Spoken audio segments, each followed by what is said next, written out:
जैसा कि आपने अभी हमारे स्क्रीन पर क्वेश्चन देखे थे, तो वे क्वेश्चनों को हम डिटेल रूप से डिस्कस करेंगे। उसके लिए आपको हमारे साथ इस लेक्चर के साथ पूरा जुड़ना होगा और हमारी वीडियो को अंत तक ज़रूर देखें, जिससे आप अपने सारे क्वेश्चनों के जवाब आसानी से प्राप्त कर लें।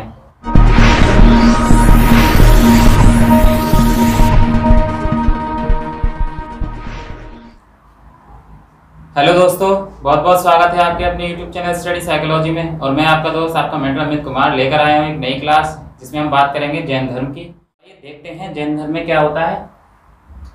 जैसा कि आपको पता है, जैन धर्म एक धर्म है। हमारे भारत देश में विभिन्न धर्मों का उद्भव हुआ, जिसमें जैन धर्म ही एक प्रमुख है। तो उससे पहले धार्मिक आंदोलन में कुछ धर्म जो आए वो कौन कौन से आए, तो 6ठी शताब्दी जो ईसा पूर्व है, इस समय को हमारे धार्मिक आंदोलन बोला जाता है।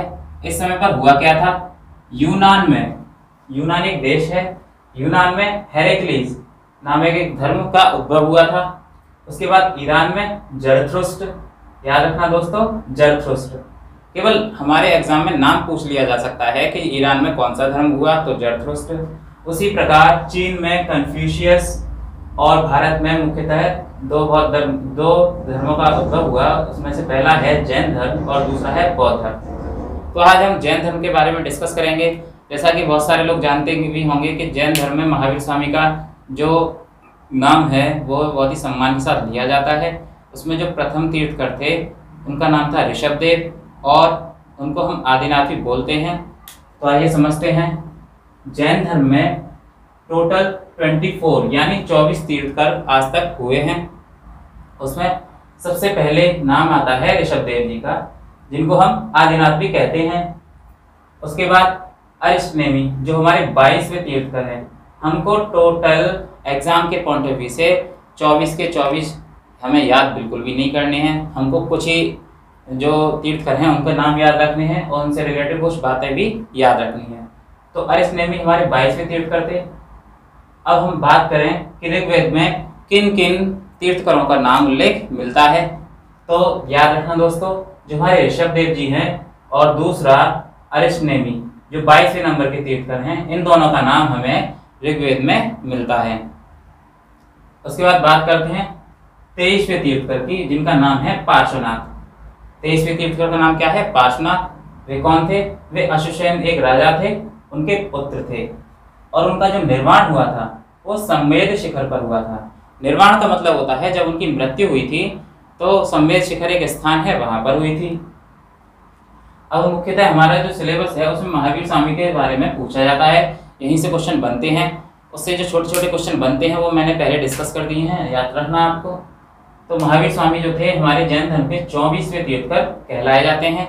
इनके जो बचपन का नाम था वह था वर्धमान।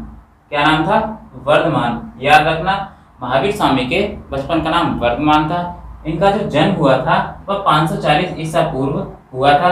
कहाँ पर हुआ था, कुंडग्राम में। महावीर स्वामी का जन्म कहाँ हुआ था, कुंडग्राम में। याद रखना दोस्तों, कुंडग्राम। कुंडग्राम में इनका जन्म हुआ था। दूसरा, इनका पिता के क्या नाम था, इनके पिताजी का नाम सिद्धार्थ था। देखो कंफ्यूज नहीं होना है, जैसा कि हम गौतम बुद्ध के बारे में पढ़ते हैं तो उनके बचपन का नाम सिद्धार्थ था, लेकिन यहाँ जैन धर्म में महावीर स्वामी जो कि वर्धमान कहलाए, उनके जो पिता का नाम था वह सिद्धार्थ था। तो बिल्कुल भी कंफ्यूज नहीं होना है। आगे बात करते हैं, उनकी जो माता का नाम था वह था त्रिशला। जो कौन थी, वह लिच्छवी शासक चेटक की पुत्री थी। यानी लिच्छवी के जो शासक थे वो चेटक की पुत्री थी। तथा उनकी जो पत्नी थी उनका नाम यशोदा था और जो पुत्री थी उनकी एक मात्र पुत्री थी जिसका नाम था प्रियदर्शिनी।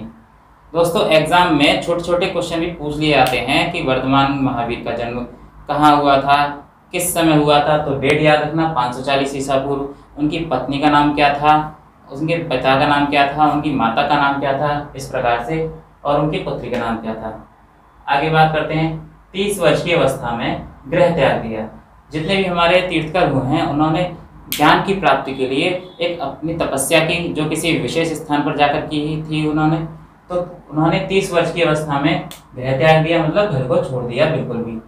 और ज्ञान प्राप्ति के लिए वह कहाँ पर गए? ऋजुपालिका नदी थी एक, वहां पर जाम्भिक गांव है। क्या नाम है? जाम्भिक गांव। वहां पर ऋजुपालिका नदी के किनारे जाम्भिक गांव में उनको ज्ञान की प्राप्ति हुई। एग्जाम में पूछा जाता है कि महावीर स्वामी का जन्म, जो ज्ञान की प्राप्ति हुई थी, वो कहाँ पर हुई थी? तो ऋजुपालिका नदी के तट पर जाम्भिक गांव में उनको ज्ञान की प्राप्ति हुई थी, जिनसे उनका अन्य नाम वह कहलाए जिन और कैवलिन। कैवलिन का अर्थ होता है दोस्तों किसी भी बंधन से रहित, यानी बंधनों में ना जकड़ा हुआ। तो जिन और कैवलिन कहलाए।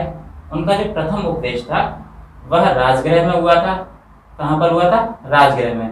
एग्जाम में पूछा जाता है कि जैन धर्म के जो तीर्थकर हैं महावीर स्वामी, उनका जो प्रथम उपदेश वो कहाँ पर हुआ था? तो राजगृह में हुआ था। और इनकी मृत्यु जो हुई थी वह पावापुरी में हुई थी। याद रखना, कुछ विशेष स्थान हमें याद रखने योग्य हैं, क्योंकि जैन धर्म के जो तीर्थकर हैं उनकी मृत्यु, उनका जन्म और उनको ज्ञान की प्राप्ति कहाँ हुई। आगे बात करते हैं धर्म ग्रंथ की। धर्म ग्रंथ जैन धर्म में मुख्यतः दो हैं, जिसमें पहला है कल्पसूत्र और दूसरा है आचरण सूत्र। ठीक है दोस्तों।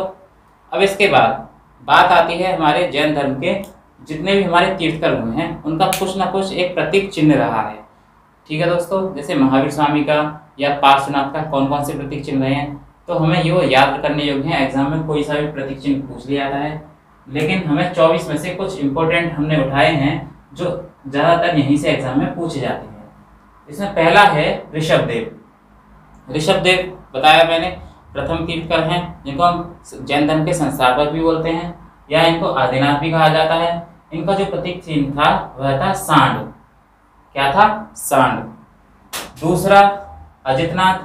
अजितनाथ जो थे उनका जो प्रतीक चिन्ह था वह था हाथी।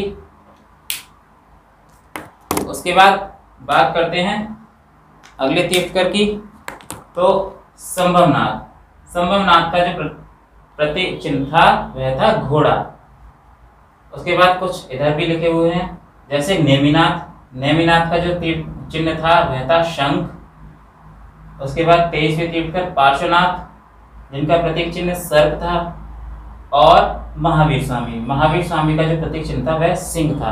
एग्जाम में पूछ लिया जाता है कि पार्श्वनाथ का प्रतीक चिन्ह क्या है या हमारे महावीर स्वामी का प्रतीक चिन्ह क्या है, तो ऑप्शन दे देगा घोड़ा, बैल, बकरी, गाय, भैंस, सर्प, सिंह, इस टाइप से। तो आपको सही निशान लगाना है। आगे बात करते हैं जैन धर्म के मानने वाले प्रमुख राजा कौन कौन से थे। तो सबसे पहला नाम आता है उदयन का, दूसरा चंद्रगुप्त मौर्य का, जो कि मौर्य वंश से संबंधित हैं, और एक अमोघ वर्ष थे। ठीक है दोस्तों, याद रखना कौन कौन से? उदयन, दूसरा चंद्रगुप्त मौर्य और अमोघ वर्ष। एग्जाम में ऑप्शन दे देगा। और कुछ ऐसे जो राजा हुए हैं जो बौद्ध धर्म को मानने वाले हैं उसके नाम दे देगा, और कुछ जैन धर्म को मानने वाले। तो आपको याद रखना है कि जैन धर्म को मानने वाले कौन से हैं। ठीक है दोस्तों। इसके बाद बात आती है जैन दर्शन की। जैन दर्शन और सिद्धांत, यानी जैन धर्म में किस प्रकार का दर्शन मिलता है, किस प्रकार की शिक्षाएं मिलती हैं, इस प्रकार से। तो आइए देखते हैं। जैन धर्म जो है वो मुख्य रूप से 4 सिद्धांतों पर टिका हुआ है, जिसमें पहला सिद्धांत है सत्य, दूसरा अहिंसा, तीसरा अपरिग्रह और चौथा अस्थिर। ये 4 सिद्धांत हैं मुख्य रूप से जो जैन धर्म के बारे में हमें बतलाते हैं। ये जो 4 सिद्धांत हैं वह पार्श्वनाथ जी थे, जो कि 23वें तीर्थकर थे, उनके द्वारा संकलित किए हुए हैं। इनको याद रखना है। और एग्जाम में पूछा जाता है जो 5वां सिद्धांत है कौन सा? ब्रह्मचर्य। उसको किन्होंने जोड़ा? तो महावीर स्वामी ने जोड़ा। तो इस प्रकार से जैन दर्शन के जो सिद्धांत हैं वो हमारे टोटल कितने हैं? 5। इसमें ब्रह्मचर्य हमारा जोड़ा महावीर स्वामी जी ने। अब बात करते हैं जैन दर्शन जो है वह सांख्य दर्शन के निकट है। इसमें मोक्ष जीवन का लक्ष्य रखा गया है। यानी एग्जाम में आता है कि जैन धर्म मोक्ष में विश्वास रखता है, तो हाँ बिल्कुल रखता है, और मोक्ष जो है वो जीवन का आधार कहलाता है। आगे स्याद्व्याद का दर्शन है। स्याद्व्याद क्या होता है? इसमें 7 सत्य शामिल हैं, जो हमारे मुख्य रूप से 7 सत्य होते हैं। एग्जाम में ये नहीं आएगा कि कौन कौन से सत्य हैं, बस हमको याद रखना है कि 7 सत्यों पर जो स्यादवाद है उसका दर्शन हमको मिलता है। आगे 8 कर्म और 18 पापों का वर्णन है, यानी हमको 8 कर्म करने हैं जो भी दर्शन दिए हुए हैं, और उसमें से 18 जो पाप हैं उनसे हमें दूर रहना है। अब बात करते हैं मोक्ष की प्राप्ति के लिए त्रिरत्न। त्रिरत्न मतलब 3 रत्न हैं जैन धर्म में जो मोक्ष की प्राप्ति के लिए बहुत जरूरी है। कौन कौन से हैं? सम्यक दर्शन। सम्यक दर्शन का मतलब होता है, सम्यक का मतलब होता है सही, दर्शन का मतलब देखना या विश्वास करना, यानी सम्यक दर्शन यानी बिल्कुल सही रूप से विश्वास करना, सत्य पर विश्वास करना।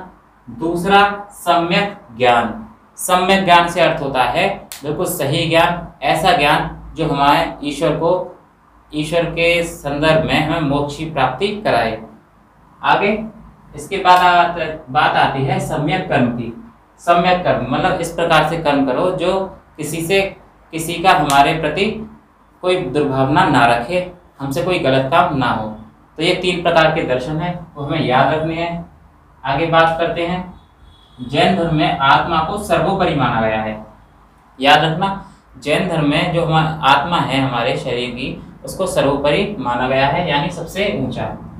और जाति व्यवस्था का निषेध। निषेध का मतलब होता है मना करना, यानी जो जाति व्यवस्था होती है जैन धर्म में उसे बिल्कुल ही बेकार माना गया है कि जैन धर्म में जाति व्यवस्था नहीं होनी चाहिए।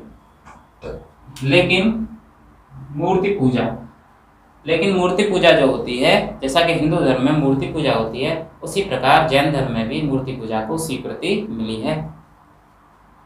आगे बात करते हैं जैन संघ की। जैन संघ, देखो जब जैन तीर्थकर की मृत्यु हो गई हमारे महावीर स्वामी जी की, कहाँ पर हुई थी? पावापुरी में, और 72 वर्ष की आयु में उनकी मृत्यु हो गई थी। ये बात ध्यान रखना। जैन धर्म की जो मृत्यु हुई थी, जैन तीर्थकर की जो मृत्यु हुई थी वह 468 ईसा पूर्व में हुई थी और पावापुरी में हुई थी। ठीक है दोस्तों, पावापुरी में 468 ईसा पूर्व जैन के 24वें तीर्थकर महावीर स्वामी की मृत्यु हुई थी। तो उनकी मृत्यु के बाद इनके जो समर्थक थे जैन धर्म के, वो 2 प्रकार से हो गए। कैसे कैसे? 2 भागों में बढ़ गए, जिन्हें हम जैन संघ कहते हैं, जिसमें पहला नाम है दिगंबर और दूसरा नाम है श्वेतांबर संघ। दिगंबर क्या होते थे? दिगंबर का मतलब होता है दिक और अंबर, यानी जो दक्षिण की दिशा में हमारा जो भारत देश है, भारत देश के दक्षिण में जो रहने लगे उन्हें दिगंबर के नाम से जाना जाने लगा।